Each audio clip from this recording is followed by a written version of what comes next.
Welcome to the Retail Media Moguls podcast, brought to you by Platform 195. We share trends and strategies across retail media to help you accelerate your brand growth. I'm your host, Stuart Adamson. Welcome to the Retail Media Moguls podcast. I'm your host, Stuart Adamson, founder and CEO of Platform 195. Today, we're excited to welcome Dany Satine, the Group Head of Retail Media and Digital Platforms at Kingfisher PLC. Dany is a seasoned leader with over 14 years of experience driving innovative digital product strategies and e-commerce initiatives across renowned organisations like Booking.com and ABA English. His expertise in navigating complex organisational structures and his strategic vision have made him a pivotal figure in enhancing retail media and e-commerce operations for some of the biggest names in home improvement and DIY. Dany's career is testament to his passion for leveraging first-party data, optimizing omnichannel strategies, and leading cross-functional teams to deliver exceptional results. And with a proven track record of scaling operations and fostering business development, he's well versed in turning ideas into impactful strategies that drive growth. Today, Dany is going to share his valuable insights on the evolving landscape of retail media in the DIY and home improvement sector and offer a glimpse into the future of this dynamic field. Welcome to the show, Dany. Thank you, Stuart. Thank you for an amazing introduction. That's okay. It was a long one, that one.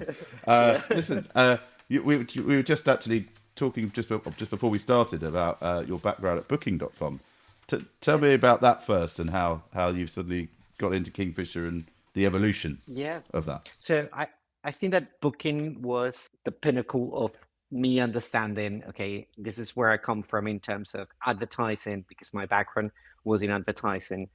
And then when I got into a full digital data-driven company and understanding how can they leverage that data, not only to activate their customer to drive more sales, but also how can we leverage that for partners to utilize and activate that data and do co-op investments or co-op campaigns, right? So that's how I start realizing, okay, this will become something that will evolve into a revenue stream that will drive companies into another type of business, which is not natural. Hence, this is retail media, what we're talking about today, right? And understanding that profiling and doing segmentation of customers can unlock and many untapped opportunities, right? So either is through an offline channel or on-site or through your CRM channels. We were delivering those capabilities at Booking.com just to drive more bookings with partners, right? And that was the mandate that we had at Booking back then, and how it started to form into now my natural space in Kingfisher in retail media. So when did you join Kingfisher? That was almost 40 years ago, and it was a very interesting moment because we were already stepping into the pandemic, right? And that was a trigger in Kingfisher to accelerate digital, right? And it was an exciting moment to join, basically because we had many stores that were closed, so we accelerate the way we expanded our choices to our customers through our online channels, and that was the motivation to launch our marketplace model, right? We had it in our plans, but the pandemic accelerated this, right? So how do you offer more of what you have in stores online through third-party sellers? And that was very exciting. Now we have 4 marketplaces live across all our operating companies, and we see that performing very well. And which ones are those? B&Q, Casa France, Casa Poland, and Brico in Spain and Portugal. So when you joined, was that a pure retail media role? Had they actually decided that's what they wanted to do? Or did you decide join as something else and then they went, hang on, there's something in this retail media thing? This has been an evolution, right? So part of increasing our digital participation in sales started with marketplace, right? But back then we defined our next big bets, right, in digital. One of those was retail media, right?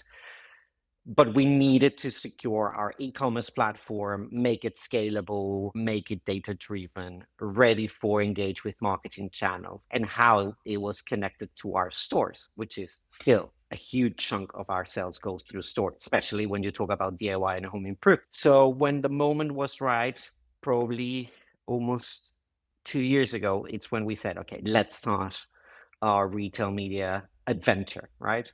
And here we are. We have 3 live retail media networks, right? 2 more to come in our operating companies, and it's becoming a much more, let's say, amazing workload to launch, but very exciting at the same time, understanding how a retail media network can be localized in each of our markets. Let's take a market. Let's take the UK, for example. Tell me about that retail media network. What are you now offering to partners? And presumably it's B&Q here. B&Q, correct. So B&Q right now has its initial capabilities in terms of on-site, right? We're trialing in-store and off-site, right? But just for us to test. There's something that we are very conscious is we know that it's a high margin business, right? But we first need to understand how can we provide the service to our partners, right? And brands, sellers, right? And then how can we build the operations around that, right? Because in the end, it's a new thing within Kingfisher, right? What the more I talk to other retailers, the more I talk to people like you, the more reassuring we get that we're doing the right thing. So right now, we have been live for almost a year in B&Q. I can tell you that we have exceeded our expectation in terms of the ROAS that we're delivering to our brands and vendors. We're going above the benchmark in Amazon, which prove the vertical of DIY and home improvement make it more out of every brand and vendor out of each pound that they invest versus Amazon, for example. And that's a true magic of our special retail media network in our industry, right? Also, we take advantage of our leadership position in the UK. And when I compare it to our position in France, for example, where we don't have that leadership position yet, we need to work even more for our pounds to be invested in our retail media network.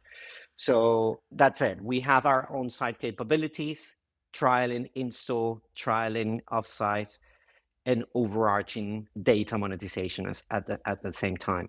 Well, let's talk about that data piece. How are you incorporating first party data and third party Yes, data, if you are, into what you're correct. offering to partners? We are very proud of everything that we have done the past 2 years in our data platform, right? So I can tell you that right now we have visibility of all the availability, pricing, stock levels, sell in, sell out data, right? And we said, this is the first dimension that we're going to tackle to monetize that, to optimize campaigns, right? So if I know as a brand or a supplier, I know the availability of our stock in specific locations and in our online platform, then I will be able to react much more consciously about every pound that I invest, right? So we have been developing those capabilities and tried it out with first, let's call it 10 to 15 brands, right? And now we are expanding that into much more sophisticated dashboarding and activation of that data, right? So now a brand and a vendor in B&Q and in France, in Casa France, can have the visibility of those KPIs and activate campaigns accordingly to their stock and sell-in, sell-out data, right? The next adventure for that will be customer data, right? And how are we pulling our customer view into that setup where a brand and vendor will not only be able to optimize their campaign based on their product, but also who are they targeting within our customer base.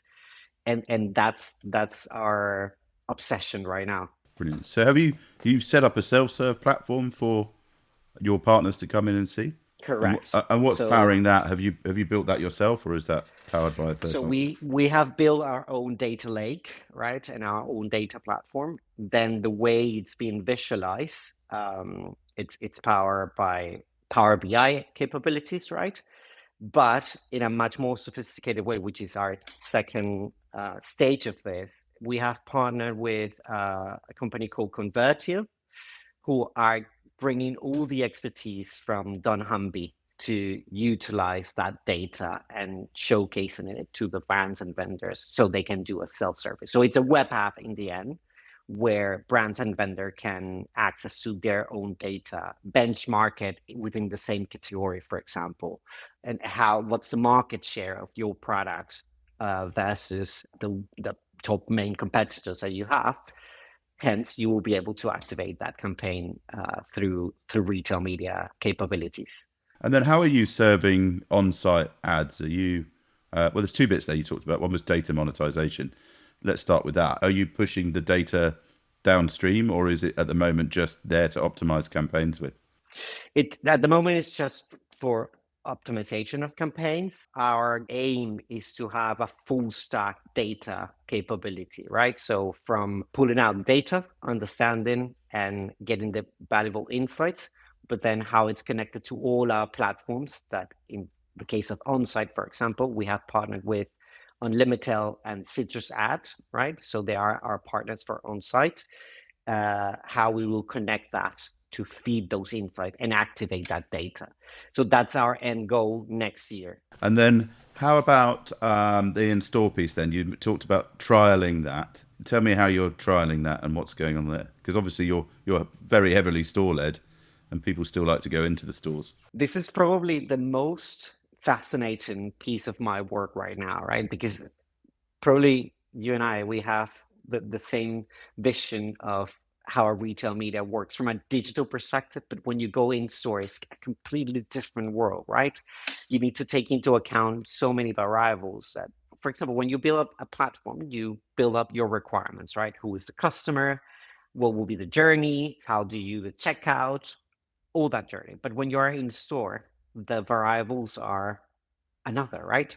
What's the foot traffic? What type of products are we dealing with? So you understand how the customer moves around the store, or even if you go down to the details of what type of medium you want to place there and how does that play with the type of product that you have.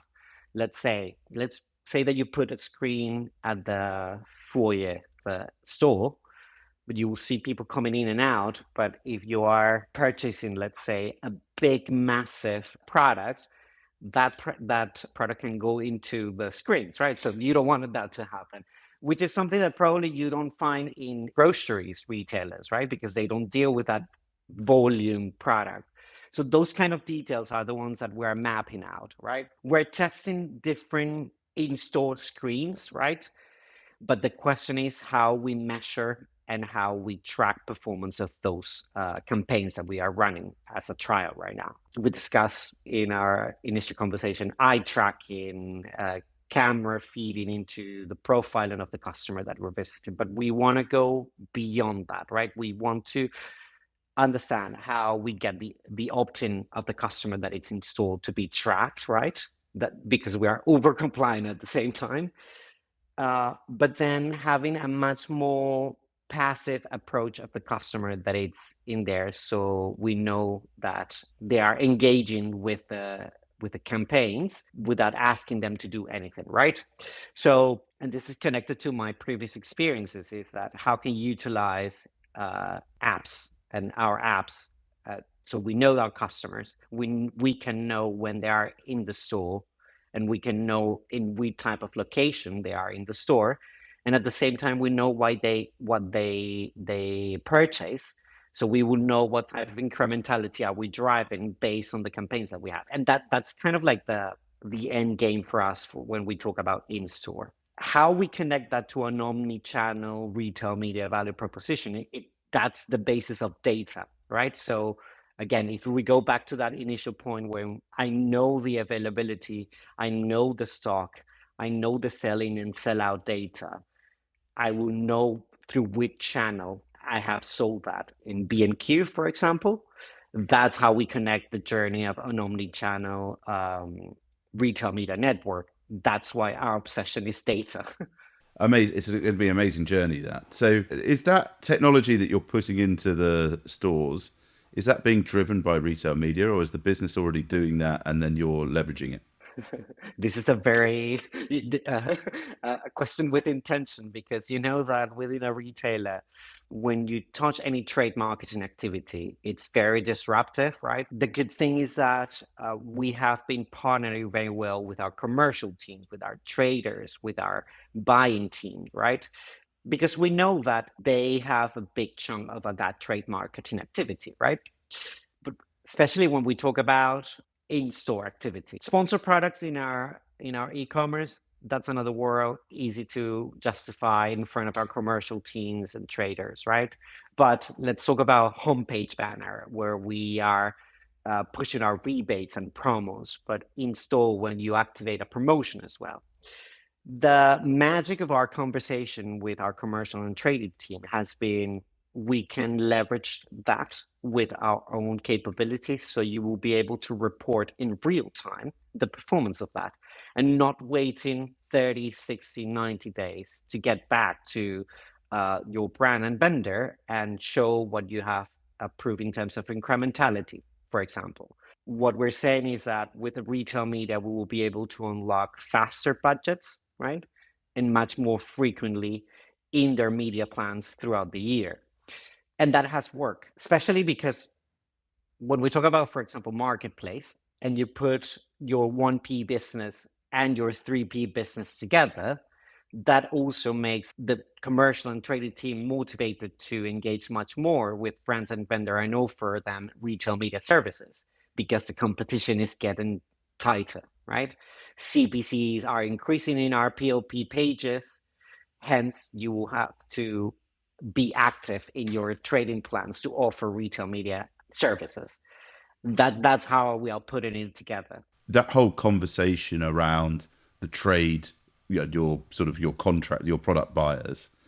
How at the moment is the strategy to try and increase those JPP budgets, or is it to drive incremental from consumer budgets? And then how are you doing both those two things, if they are both? Very intentional question. That means that you know about retailer. So at the beginning, we're treating this as incremental, right? So on top of the budgets that we can get. But we already see 1P brands and vendors who already see the value of retail media, and they are starting to include that in their trading marketing budgets. So let's say at first entry value proposition, it's treated as an incremental on the budget. But after that first stage, it becomes a standard in their trade marketing budget.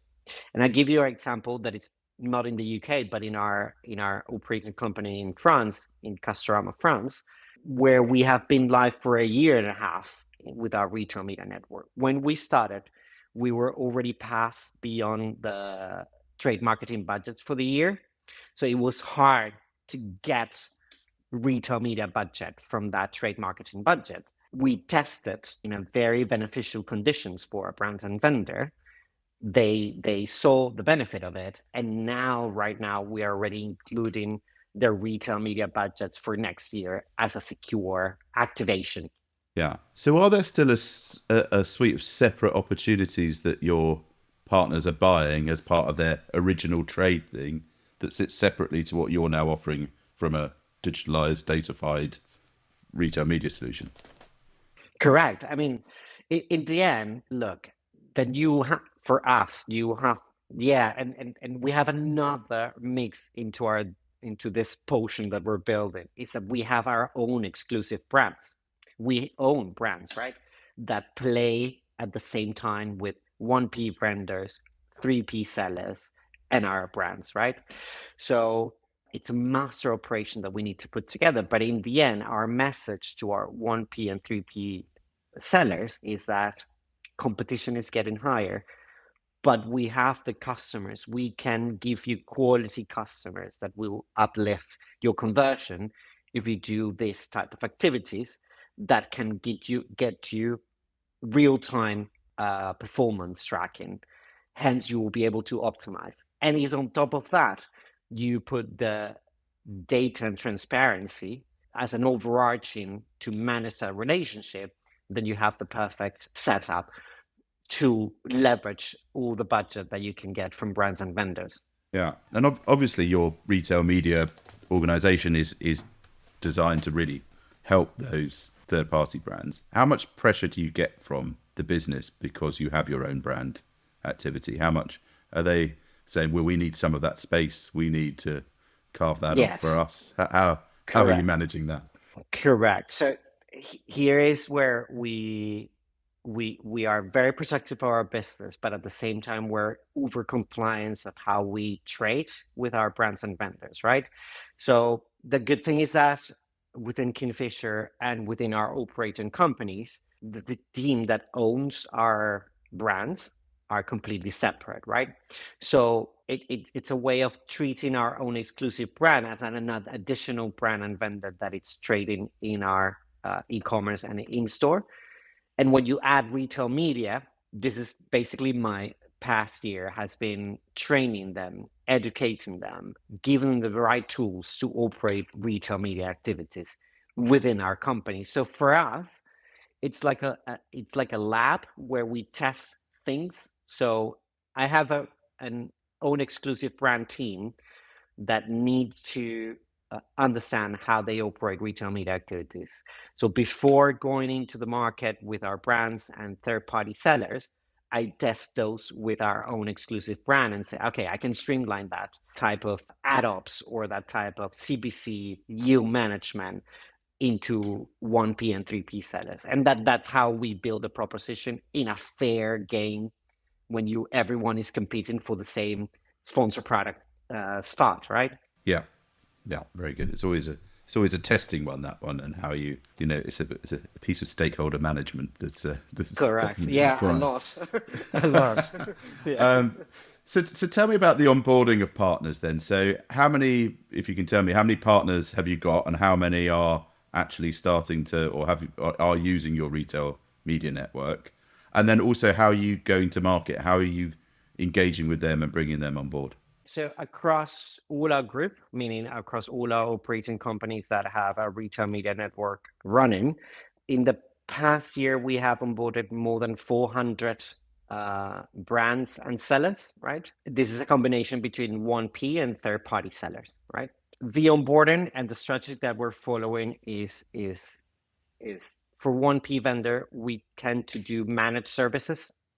And this is the main difference because when you talk to a grocery retailer or a much more, let's say, veteran in retail media activities, such as Tesco or Sainsbury, uh, the brands know already how to operate within a retail media network, right?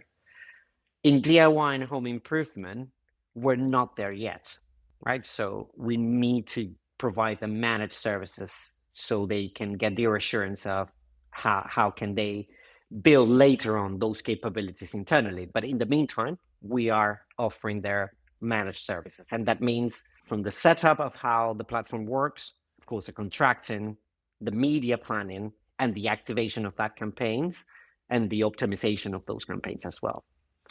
When we talk about third-party sellers, the approach is completely different. We know that the budgets are lower, but much more granular, right? And we know that those sellers are already selling and trading in platforms such as Amazon or in Cdiscount in France or in Allegro in Poland.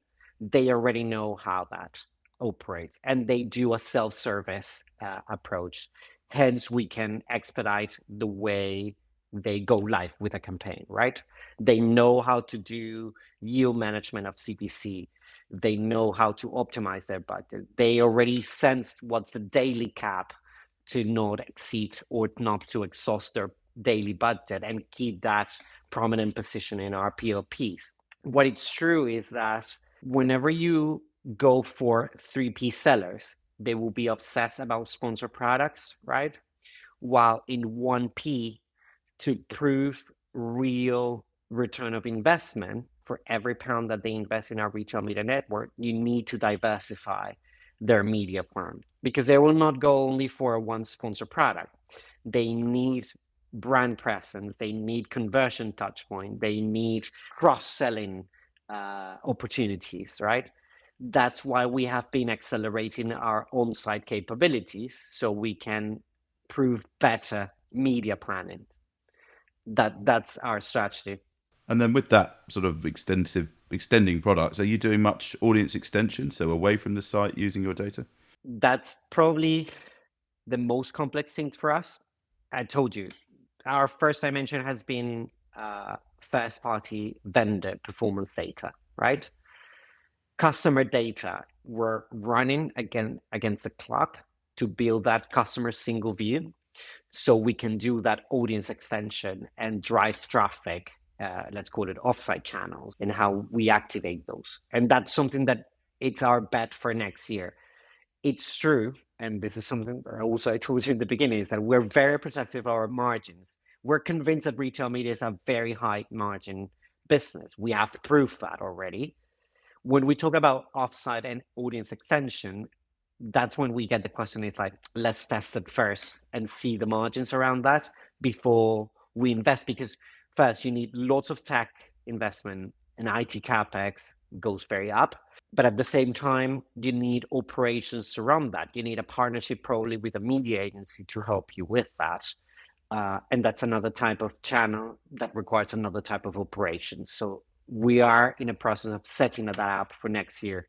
So let's. We've only got a few minutes left, sadly, but just a question around the international piece. Obviously, I have a deep experience in rolling things out internationally. Obviously, the 195 and Platform 195 is the number of countries in the world. Tell me how you're navigating that international piece. You know, where are you centralizing? Where are you localizing? How are you doing that? The thing is that we have different realities in our markets, right? We have a consolidated leadership position in the UK with B&Q, and we drive lots of traffic online with Screwfix, right? So the combination of those two, it's amazing because you can test lots of things on site in B&Q, but at the same time, you can test lots of things on site that will deliver capabilities in our stores in Screwfix because they are highly connected. While in France and Poland and in Spain, the approach is different because this is what we called our big box operating companies, right? Big stores fighting for market share, right? In France, when we compare it to Adeo and Leroy Merlin, we know that we need to do much more. So what we do is, even though that our on-site, for example, platform is a single one, share across all our operating companies, we know that we need to go faster in France because we're in a very competitive market. While in the UK, we can understand that, well, let's start with sponsored product, let's start with cross-selling, let's trial in-store, while in France, we need to go faster. So what we do is, from a group perspective, is we leverage the opportunity of going fast in France, go fast, implement, learn, and then apply those into B&Q, right? And of course, I'm talking at this, and I have lots of peers in those operating companies that run the retail media business. What I do is I connect those learnings and insights, and how can we streamline? How can we leverage our position even when we do partnerships, right? Because in the end, we can pull all the volume of all our business across all our markets, right? But at the same time, while the teams in the operating companies are running that retail media network and basically being very provocative, let's say ahead, or let's get that insight. Let's talk to another retailer, see how we have been doing. They have been doing that. And at the same time, the data capabilities are centralized because that way we can utilize that for international brands that want to run their business through all our operating companies. Then data is centralized, right?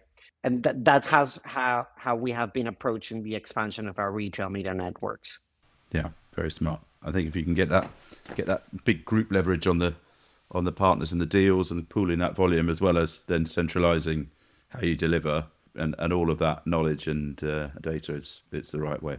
Listen, we're nearly out of time, Dany, but it's been an absolutely brilliant podcast. Yeah, Let I me. could talk for more time if you I want, know. but you need I to could do stop another. me. Yeah. Well, I've been told that's why I keep going over. So my team keep telling me I'm going to stop at half an hour. But listen, we still have got time for one bit of fun. So I've been doing this thing at the end of the podcast called Rose, Thorn, Bud, right? And this is something I do with my kids in order to get them to open up when they come home from school rather than give me one word answers. So rose is something for them. Rose is something that was great that happened that day. Thorn is something that wasn't so good, and then Bud is something they're looking forward to.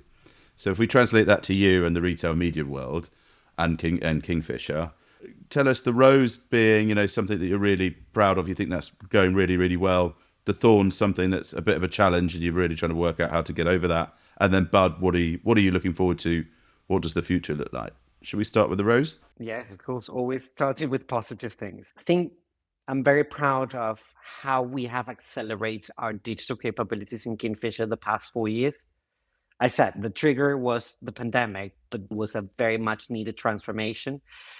And I look back on everything that we have done, and where we are right now with our marketplace model, with our retail media capabilities, with our data platform, how we are leveraging AI capabilities and introducing that into our e-commerce platform. That I'm absolutely proud and makes me wake up every day and say, okay, let's see what we find today in the office when I talk to my peers, right? And that's something I'm really proud. Doesn't have to be bad. Be something challenging that you feel we could be doing that better. Challenging. Something challenging. I think the complexity of working in a big corporate, and probably many people have told you this, but you need to drive loads of change management, right? And people normally are used to stay put if everything's going well, right? But I guess and that's one of the reasons I joined Kingfisher is, okay, let's try to be disruptive but conscious at the same time, right? So challenging that status quo to drive change, it's something that shouldn't cost that much, right? In terms of effort and time. But we have improved a lot. I mean, and hence everything that we have done in the past 4 years. Probably that change management, time, dedication, it is. We used to have That I would be used it. to laugh about the silent protesters. It's the people who don't say anything. Correct. You're thinking, Correct. why hasn't that happened? And then there's somebody there who doesn't like what you're doing, but isn't going to tell you. They're better off telling you, and you can do something about it. But if they don't tell you, it's very hard to And find. drops an email with all the assessment afterwards. Like, okay, I should have known that bit even in advance, right? Yeah. Yeah. And then the Bard. What are you looking forward to? What's next? So I think next year it's going to be amazing, basically, because we're going to have our retail media networks live in all our operating companies, right? And so it's going to be, okay, now this is the real game, right? So now how we grow our business, how we implement customer data activation, how we connect even more our stores to our retail media proposition. So next year it's going to be the real foundations of how this business is going to grow, and also proving wrong and demystifying things that we have in our plans, saying, okay, we have proved the margins, we have proved the revenue, we have proved the operation model. Now let's scale it, and that's what I'm really looking forward to. Yeah, and you need that kind of North Star and you'll get there. You'll get there. Yeah. I have no doubt. You'll get there. Yeah. Look, Dany, we're out of time, so sadly. Thank you so much. It's just been a fantastic podcast. Thanks for coming on. I think it's really exciting. You've got that international opportunity and making a difference there and driving that change. And then really interesting to hear about the Amazon, how you're sort of beating them in ROAS and that in the vertical. That's really exciting to hear. Really encouraging for the rest of the industry. Yeah, and really interesting to see how you carry on leveraging that first party data in the omnichannel on the omnichannel world and bridge that gap or help bring your partners into the away from sort of standard trade budgets into a hybrid of retail media and trade. So look, thank you so much for coming on. As I often say, it'd be fantastic if you could come back soon or in some months' time and be able to come and show us how you've moved everything along. It'd be really exciting for everyone to hear. Be more than happy to tell more about in a year where we are. Great. Thanks, Dany. Thank you very much. The Retail Media Moguls podcast is brought to you by Platform 195. To learn more about Platform 195 and how to connect retail media with intelligent marketing to accelerate growth, visit platform195.com. And then make sure to search for Retail Media Moguls in Apple Podcasts, Spotify and Google Podcasts, or anywhere else podcasts are found. Make sure to click subscribe so you don't miss any future episodes. And on behalf of the team here at Platform 195, thanks for listening.